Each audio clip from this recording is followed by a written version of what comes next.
সবুজ গাছপালা দিয়ে আচ্ছাদিত এই মনোমুগ্ধকর মাটির তৈরি অবকাঠামোটি হল বাংলাগড় রেস্টুরেন্ট। রেস্টুরেন্টটির সামনে দিয়ে বয়ে গেছে ব্রহ্মপুত্র নদীর একটি শাখা, যা এই রেস্টুরেন্টের সৌন্দর্যকে দ্বিগুণ করে তুলেছে। এর ভিতরে দাঁড়িয়ে থাকা সুউঁচু সারি সারি নারকেল গাছগুলো নজর কেড়েছে ভ্রমণপিয়াসীদের। বাংলাগড় রেস্টুরেন্টটিতে বাংলা খাবারের পাশাপাশি রয়েছে চাইনিজ, ইন্ডিয়ান এবং ইতালিয়ান ফাস্টফুড। এই রেস্টুরেন্টটিতে যত লোক না খেতে আসে, তার থেকে বেশি লোক আসে সেলফি তুলতে এবং ভিডিও করতে। আপনারাও চাইলে ছবি তোলার জন্য এবং ভিডিও করার জন্য এই রেস্টুরেন্টটিতে চলে আসতে পারেন। তো কিভাবে আসবেন চলুন জেনে নেই। প্রথমে আপনারা চলে আসবেন লাখপুর বেড়িবাঁধ এলাকায়। লাখপুর বেড়িবাঁধ এলাকাতেই হরিনারায়ণপুর বাজারের পাশেই অবস্থিত এই বাংলাগড় রেস্টুরেন্টটি।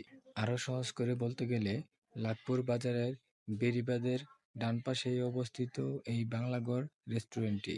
ধন্যবাদ সবাইকে, দেখা হবে পরবর্তীতে।